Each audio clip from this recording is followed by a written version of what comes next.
जी सदा सहाय।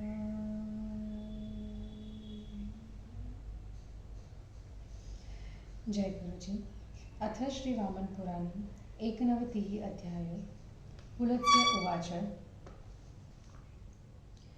एतस्मिन्नन्तरे प्राप्तो भगवान् वामनाकृतिः यज्ञवाटमुपागम्य अच्छैवर्चनमब्रवीत्।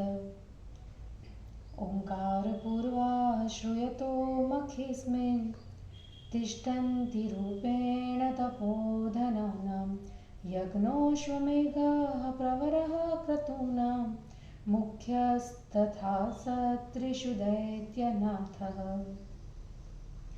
इत्थं वचनमाकर्य दानवाधिपतिर्वशी सार्धपात्रः समभ्यगात्तत्र देवः स्थितोऽभवत्। ततोर्च्य देवदेवेश मर्च्यमर्धादिनासुरः भरद्वाजर्षिणा सार्ध यज्ञवाटं प्रवेशयत्। प्रविष्टमात्रं देवेशं प्रतिपूज्य विधानतः प्रोवाच भगवन् ब्रूहि किं दद्भ्री तव मानद। ततो ब्रवीत सुरश्रेष्ठो दैत्यराजानमव्ययः विहस्य सुचिरं कालं भरद्वाजमवेक्ष्य च गुरोर्मदीयस्य गुरुस्तस्यास्तस्त्यद्रिपरिग्रह न स धारयते भूम्यां पारक्यां जातवेदसं। तदर्थमभियाचेऽहं मम दानवपार्थिव मच्छरीरप्रमाणेन देहि राजन् पदत्रयम्। मुरारेर्वचनं श्रुत्वा बलिर्भार्यामवेक्ष्य च बाणं च तनयं वीक्ष्य इदं वचनमब्रवीत्।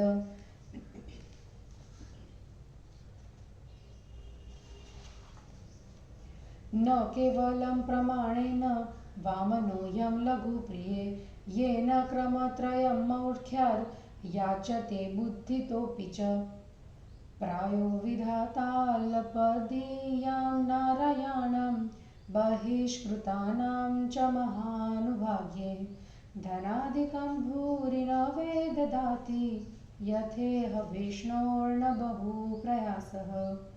न दद्ति विधिस्तस्य यस्य भाग्यविपर्ययः मयि दातरि यश्चायं मध्य चातेय याचेत पदत्रयम्।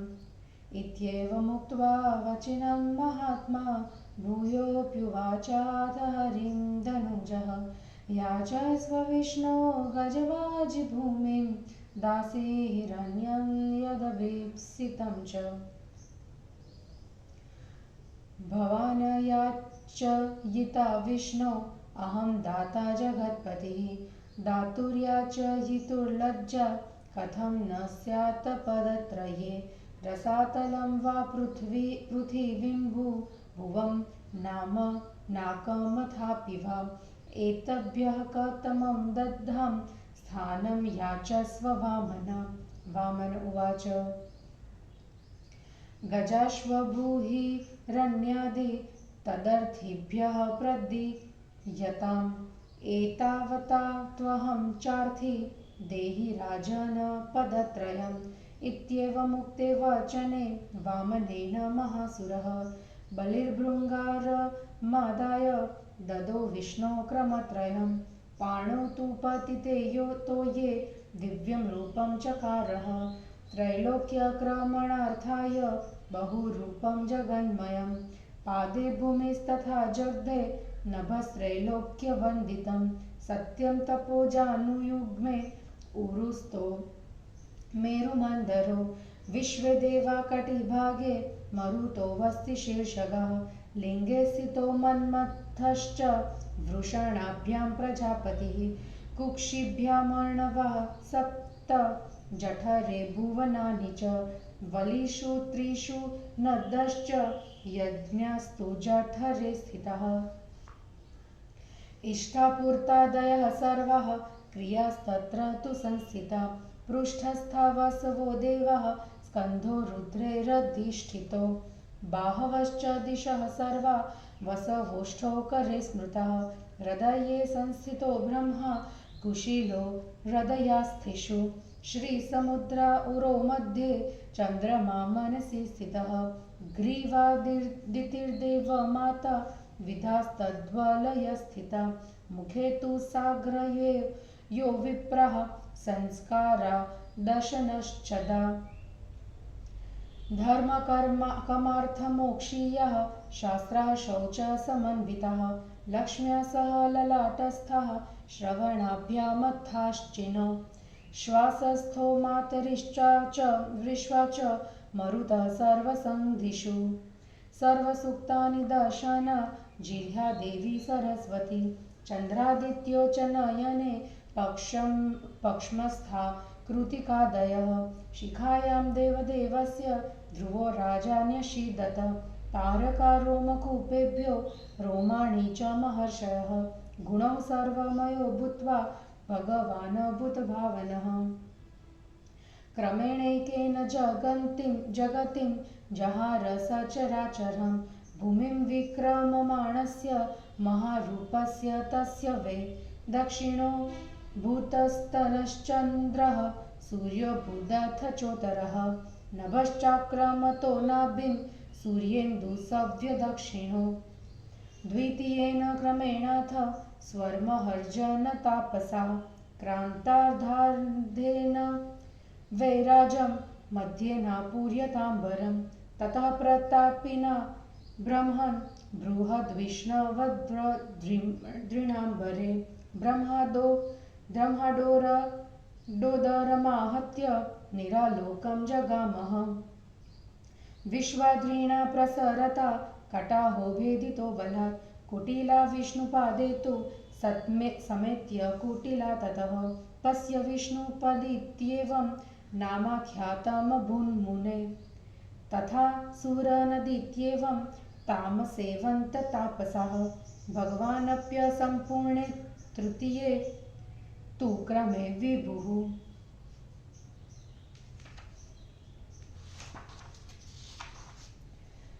समभ्येत्य बलिं प्राह एषत प्रस्फुरिताधरः ऋणाद भवति दैत्येन्द्रबन्धनं घोरदर्शनं त्वं पुरय पदं तन्मे नो चेद् बन्धनं प्रतिच्छभो तन्मुरारिवचः श्रुत्वा विहस्याथ बले सुतः बाणः प्राहामरपतिं वचनं हेतुसंयुतं बाण उवाच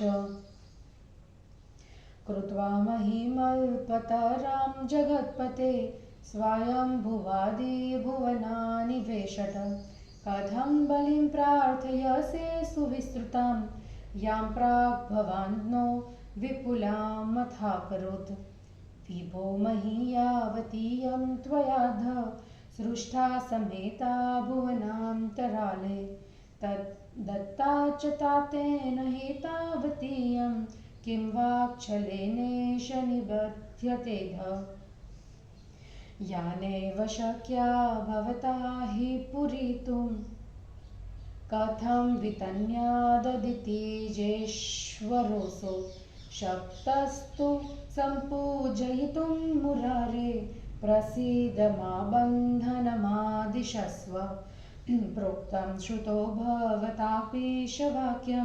दानं पात्रे भवते सौख्यदायी देशेषु पुण्ये वरदे यच्च काले तच्चाशिषं दृश्यते चक्रपाणे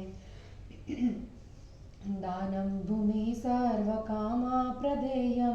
भवान् पात्रं देवदेवोजितात्मा कालो ज्येष्ठामूलयोग्यमृगाकः कुरुक्षेत्रं पुण्यदेशं प्रसिद्धं किं वा देवोऽस्मद्विधैर्बुद्धिहीने शिक्षापनीय साधु वा साधु चैव स्वयं श्रुतीनामपि चादिकर्ता व्याप्य स्थितः सदसदयो जगद्वै कृत्वा प्रमाणं स्वयमेव हीनं पदत्रयं याचितवान् भुवश्च।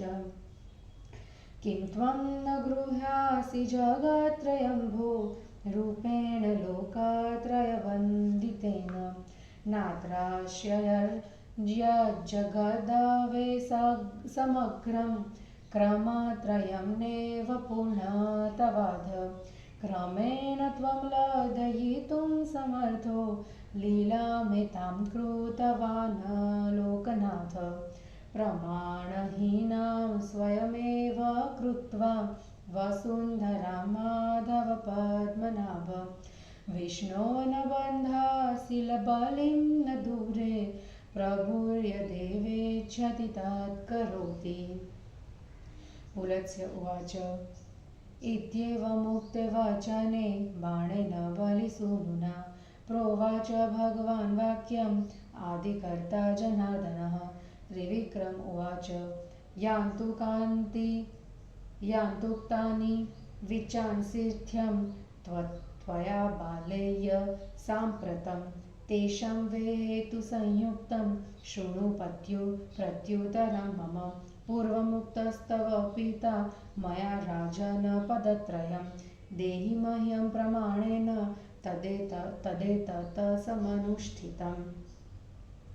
किं न वेत्ति प्रमाणं मे बलिस्तव पितासुर प्रायच्छद येन निशङ्कं ममानन्तं क्रमत्रयं सत्यं क्रमेण चैकेन क्रमेऽम्भुर्भुवादिकं बलेरपि हितार्थाय कृतमेतत् क्रमत्रयं तस्मादयन्मम बालय त्वत्पिताभ्रातृत्र्याम्बुकरे महत् दत्तं तेन युरेतस्य कल्पं वद भविष्यति गते मन्वन्तरे बाण श्राद्धदेवस्य साम्प्रतं सावर्णिके च सम्प्राप्ते बलिरिन्द्रो भविष्यति इत्थं प्रोक्त्वा बलिसुतं बाणं देवश्रीविक्रमः प्रोवाच बलिमभ्येत्य वचनं मधुराक्षरम्।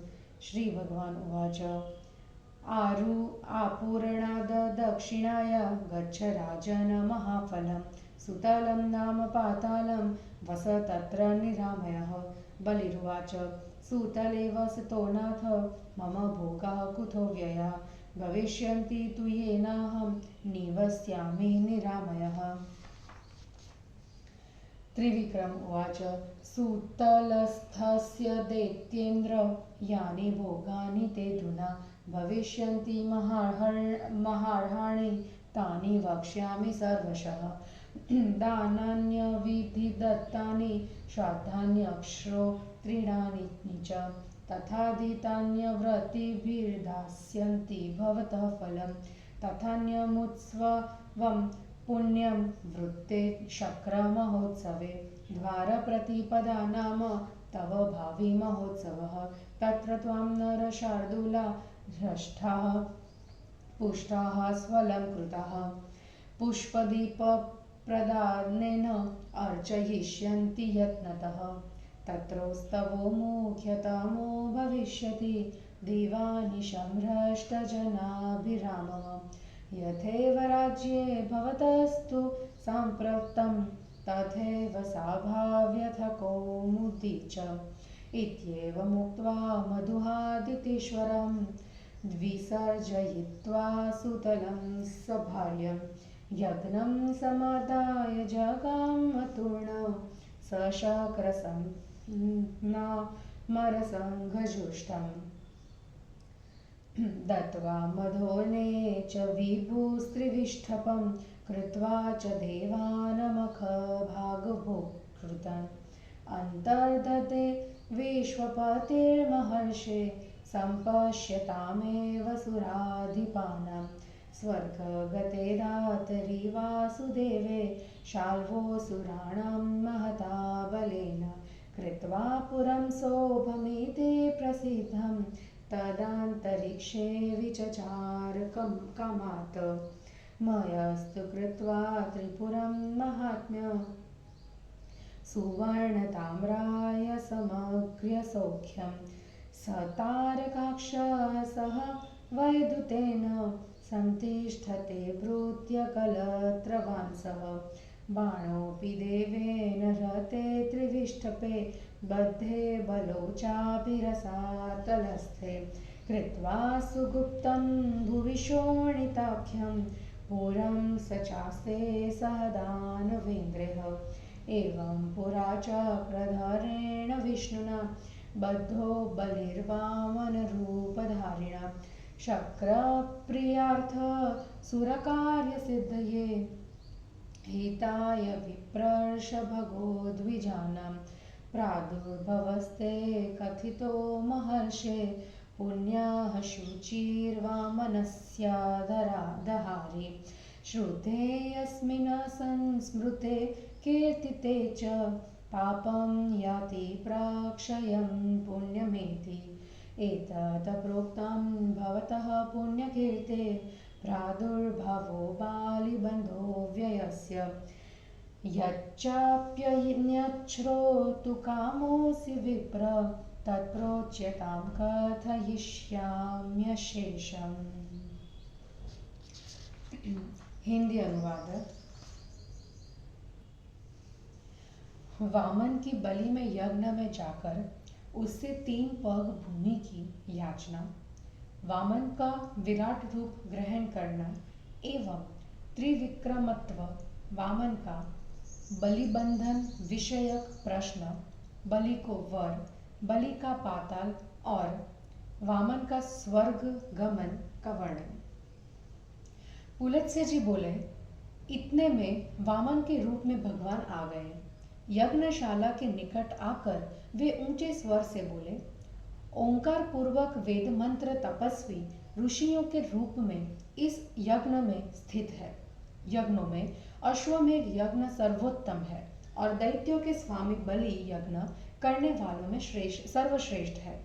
इस प्रकार की बात को सुनकर इंद्रियों को जीत लेने वाले दानवों के स्वामी बलि अर्घ्य पात्र लेकर जहाँ वामन देव स्थित थे वहां गए। इसके बाद अर्घ्य आदि से देव की अर्चना करके दानवों के स्वामी बलि ने भरद्वाज ऋषि के साथ उन्हें यज्ञशाला में प्रवेश कराया।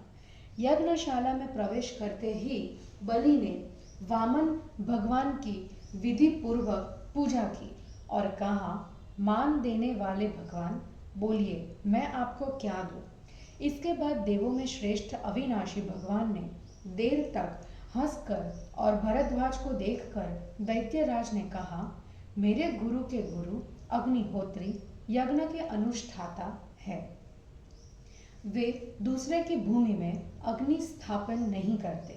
दानवपते राजन, मैं उनके लिए आपसे याचना करता हूँ कि मेरे शरीर के परिमाण से आप 3 पग भूमि मुझे देने की कृपा करें। मुरारी भगवान का वचन सुनने के बाद बलि ने पत्नी और पुत्र बाण को देखकर अपनी पत्नी से यह वचन कहा, प्रिय, यह वामन केवल प्रमाण से ही छोटा नहीं है, बल्कि यह बुद्धि का भी छोटा है, क्योंकि अज्ञानवश यह मुझसे केवल 3 पग भूमि की याचना करता है। विधाता प्रायः कम बुद्धि वाले अभागे मनुष्यों को अधिक धन आदि नहीं देते। जैसे इस यज्ञ में विष्णु ने अधिक के लिए प्रयत्न नहीं किया। जिसका भाग्य अनुकूल नहीं होता है उसे ईश्वर नहीं देते हैं। मेरे जैसे दानी से भी आज ये 3 पग भूमि की याचना करते हैं। इस प्रकार कहकर महात्मा बलि ने फिर हरि से कहा, विष्णु, हाथी, घोड़ा, भूमि, दासी तथा सोना आदि इसके अतिरिक्त और भी जो आप चाहते हो वह मांगिए। विष्णु, आप याचना करने वाले हैं और मैं अगतपति देने वाला हूँ जगतपति देने वाला हूँ। ऐसी अवस्था में केवल 3 पग भूमि का दान करने में देने एवं लेने वालों के क्या लज्जा न होगी। वामन, यदि आप याचना करते हैं तो कहिए, रसातल, पृथ्वी, भूवरलोक अथवा स्वर्गलोक में से मैं किस स्थान का दान करूं, उसे मांगिए। भगवान वामन बोले, हाथी, घोड़ा, भूमि, सोना आदि वस्तुएं उन्हें चाहने वाले को ही दीजिए। राजन, मैं इतने की ही याचना करता हूँ, इसलिए मुझे 3 पग भूमि प्रदान करें। वामन भगवान के इस प्रकार कहने पर महान असुर बलि ने कमंडलों लेकर विष्णु को 3 पग भूमि का दान दिया। हाथ पर जल गिरते ही तीनों लोकों को नापने के लिए विष्णु ने दिव्य रूप धारण कर लिया। तीनों लोकों को नापने के लिए जगन में विशाल रूप बना दिया। उनके पैरों में भूमि, जंघाओं में तीनों लोकों से सत्कार प्राप्त आकाश, दोनों जानुओं में सत्यलोक और तपोलोक, दोनों अरुओं में मेरु और मंदर पर्वत, कटि प्रदेश में विश्वदेव, वस्ती प्रदेश के शीर्ष स्थान पर मरुदगण, लिंग में कामदेव, वृषणों में प्रजापति, कुक्षियों में 7 समुद्र, जठर में संपूर्ण भुवन, त्रिवली में नदियां एवं उनके जठर में यज्ञ स्थित थे। जठर में ही इष्टापूर्त आदि समस्त क्रियाएं भी अवस्थित थी। उनकी पीठ में वसुगण और देवगण तथा कंधों में रुद्रगण स्थित थे। सारी दिशाएं उनके बाहु स्वरूप थी। उनके हाथों में 8 वसु, हृदय में ब्रह्मा एवं हृदय की हड्डियों में कुलिश स्थित था। छाती के बीच श्री तथा समुद्र मन में चंद्रमा, ग्रीवा में देवमाता अदिति तथा वलयों में सारी विद्याएं व्यवस्थित थी। मुख में अग्नि के सहित ब्राह्मण, ओष्ठ में सभी धार्मिक संस्कार, ललाट में लक्ष्मी सहित तथा पवित्रता के साथ धर्म, अर्थ, काम एवं मोक्ष संबंधी शास्त्र, कर्णों में अश्विनी कुमार, श्वास में वायु एवं सभी जोड़ के स्थानों में मरुदगण स्थित थे। उनके दांतों में संपूर्ण सूक्त, जिह्वा में सरस्वती देवी, दोनों नेत्र में चंद्र और सूर्य तथा बरौनियों में कृतिका आदि नक्षत्र स्थित थे। देव की शिखा में राजा ध्रुव, रोमकूपों में ताराग्रह और रोमों में महर्षि लोग अवस्थित थे। भूत भावन भगवान ने गुणों द्वारा सर्वमय होकर एक पद में ही चराचर सहित सारी पृथ्वी का हरण कर लिया। भूमि को नापते हुए उन विशाल रूपधारी के चंद्रमा और सूर्य दक्षिण तथा उत्तर स्तन हो गए। इसी प्रकार आकाश की ओर पग बढ़ाते समय सूर्य और चंद्रमा उनकी नाभि के वाम तथा दक्षिण भाग में अवस्थित हुए। इसके बाद उन्होंने द्वितीय चरण के आधे से स्वरलोक, महरलोक, जनलोक और तपोलोक तथा पग बढ़ाकर शेष आधे से वैराज लोक और मध्य भाग से आकाश को पूरा किया। ब्रह्मांड, इसके बाद विष्णु का प्रतापी विशाल चरण आकाश में ब्रह्मांड के उदर भाग को भेद कर नीरालोक में चला गया। विष्णु के बढ़ते चरण ने बलपूर्वक कटाह का भेदन कर दिया। विष्णु का चरण कुटिला नदी के निकट पहुंच गया। मुने, इससे कुटिला विष्णुपदी नाम से प्रसिद्ध हुई। तपस्या करने वाले लोग देव नदी के रूप में उसकी सेवा करने लगे। सर्वसमर्थ भगवान तीसरे चरण के पूर्ण न होने पर बलि के समीप गए और ओटो को किंचित स्फुरित करते हुए बोले, दैत्येंद्र, ऋण न चुकाने पर देखने में भयंकर बंधन प्राप्त होता है। अतः तुम मेरे शेष पद को पूरा करो, नहीं तो बंधन स्वीकार करो। मुरारी भगवान के उस वचन को सुनकर बलि के पुत्र बाण ने अमरपति से हंसकर हेतु से युक्त वचन कहा। बाण ने कहा, जगतपते, आपने स्वयंभुव आदि 6 भुवनों का ही निर्माण कर पृथ्वी को छोटा बनाया है। आपने भूमि को पहले ही विशाल नहीं बनाया, अतः आप बलि से अत्यंत विशाल भूमि कैसे मांगते हैं? विभो, भुवनों के मध्यवर्ती स्थानों के साथ जितनी पृथ्वी की सृष्टि आपने की थी, उसे मेरे पिता ने आज आपको दे दिया। अतः आप आप कपट के द्वारा उन्हें क्यों बांधते हैं? मुरारे, जिस पृथ्वी की कमी को आप पूरा नहीं कर सकते, उसको ये दानवपति कैसे विस्तृत कर सकेंगे? ये आपकी पूजा करने में समर्थ है, अतः आप प्रसन्न हो और इन्हें बंधन प्राप्त करने का आदेश न दें। प्रभु, आपने ही श्रुति में यह कहा है कि पवित्र देश, काल एवं वर देने के समय सत्पात्र में दिया गया दान सुख देने वाला होता है। चक्रपाणे, वह संपूर्ण सुयोग दिखलाई पड़ रहा है। समस्त कामनाओं को पूर्ण करने वाला भूमि का दान हो रहा है।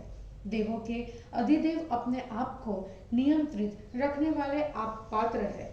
ज्येष्ठा एवं मूल के योग में स्थित चंद्रमा से युक्त काल है तथा प्रसिद्ध पवित्र कुरुक्षेत्र का देश है, अथवा हम जैसे बुद्धिहीन लोगों के द्वारा आप भगवान को उचित और अनुचित शिक्षा क्या दी जाए? आप स्वयं वेदों के भी आदिस्रष्टा और सद विश्व को व्याप्त कर अवस्थित है। आपने स्वयं अपने प्रमाण शारीरिक आकार को छोटा बनाकर 3 पग भूमि मांगी थी। देव, क्या आपने तीनों लोकों में अपने वंदित रूप से तीनों लोकों को ग्रहण नहीं कर लिए हैं? आपके 3 पगों को सारा संसार पूरा नहीं कर सका। इसमें कोई आश्चर्य की बात नहीं है, क्योंकि आप इसको अपने एक पग से ही बांध सकते हैं। लोकनाथ, आपने तो यह लीला ही की है। माधव, पद्मनाभ, विष्णु, पृथ्वी को अपने आप छोटे पैमाने में बनाकर बलि को बांधना उचित नहीं। ठीक है, आप प्रभु जो चाहते हैं वही करते हैं। पुलत्स्य जी बोले, बलिपुत्र बाण के इस प्रकार कहने पर आदिष्टष्टा भगवान जनार्दन ने यह वचन कहा। त्रिविक्रम ने कहा, बलिनंदन, तुमने इस समय इस प्रकार जिन वचनों को कहा है उनका कारण सहित प्रत्युत्तर मुझसे सुनो। मैंने पहले ही तुम्हारे पिता से यह कहा था कि राजन, मेरे प्रमाण के अनुसार मुझे 3 पग भूमि दो। उन्होंने भली भांति उसका सम्मान किया। असुर, क्या तुम्हारे पिता बलि मेरा प्रमाण नहीं जानते थे, जो उन्होंने निशंक होकर मेरे अनंत 3 पगों का दान किया? सचमुच ही मैं अपने एक पैर से समस्त भुव आदि जगत को नाप सकता हूँ। बलि के कल्याण के लिए ही मैंने ये 3 पग किए हैं। अतः बलिपुत्र, तुम्हारे पिता ने मेरे हाथ में शुद्ध जल दिया है, इससे उनकी आयु 1 कल्प की होगी। बाण, श्राद्ध देव का वर्तमान मनवंतर बीत जाने के बाद सावर्णिक मनवंतर के आने पर बलि इंद्र बनेंगे। बलि के पुत्र बाण से इस प्रकार कहने के बाद त्रिविक्रम देव बलि के निकट गए और उससे मधुर वचन कहे। श्री भगवान ने कहा, राजन, दक्षिणा की संपन्नता होने तक तुम्हें यह महान फल प्राप्त करना होगा।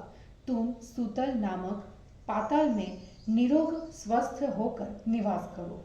बलि ने कहा, नाथ, सूतल में निवास करते समय निरोग स्वस्थ रूप से रहने के लिए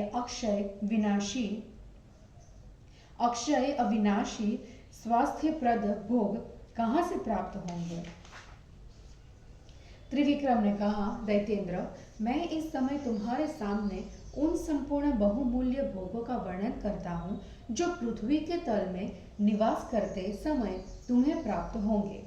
अविधि पूर्वक किए गए दान, अश्रोत्रिय द्वारा किए गए श्राद्ध एवं ब्रह्मचर्य व्रत रहित अध्ययन आपको फल प्रदान करेंगे।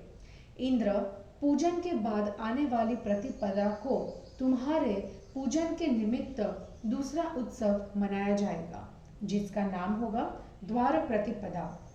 उस उत्सव के समय हृष्ट पुष्ट नर श्रेष्ठ लोग सुंदर रूप से सज धज कर पुष्प और दीप देकर प्रयत्न पूर्वक आपकी अर्चना करेंगे।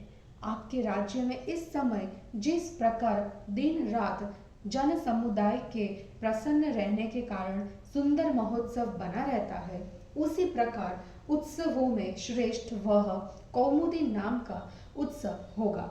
मधुसूदन ने दानवेश्वर बलि से इस प्रकार कहकर उसे पत्नी के साथ सूतल लोक में भेज दिया। इसके बाद वे शीघ्र यज्ञ को अग्निदेव को साथ ले देव समूह से सेवित इंद्र भवन चले गए।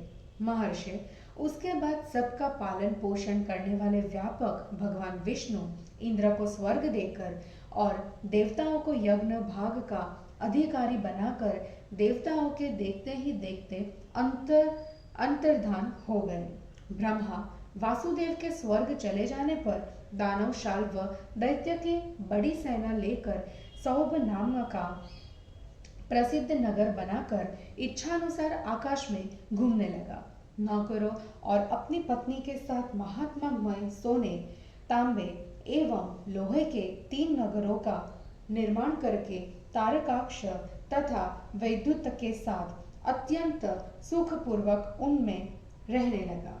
बाणासुर भी विष्णु के द्वारा स्वर्ग छीन लिए जाने पर और बलि के बंधने तथा रसातल में रहने पर अत्यंत सुरक्षित शोणित नाम के पुर का निर्माण कर दानवेंद्र का साथ रहने लगा। इस प्रकार प्राचीन काल में चक्र धारण करने वाले विष्णु ने वामन रूप धारण कर इंद्र की भलाई, देवताओं की कार्य सिद्धि तथा ब्राह्मणों, ऋषियों, गायों के समूह और द्विजों के हित के लिए बलि को बांधा था। महर्षि, मैंने आपसे वामन के पापहारी, पुण्ययुक्त एवं पवित्र प्रादुर्भाव का वर्णन किया। इसके सुनने और कीर्तन से पाप का नाश एवं पुण्य की प्राप्ति होती है। विप्र, मैंने अक्षय पुण्य कीर्ति वाले वामन देव के आविर्भाव तथा बलि को बांधने की कथा का आपसे वर्णन किया। अब आप अन्य जो कुछ सुनना चाहते हो उसे कहिए, मैं पूर्णतया उसका वर्णन करूंगा। इस प्रकार श्री वामन पुराण में 91वां अध्याय समाप्त हुआ। जय गुरु जी।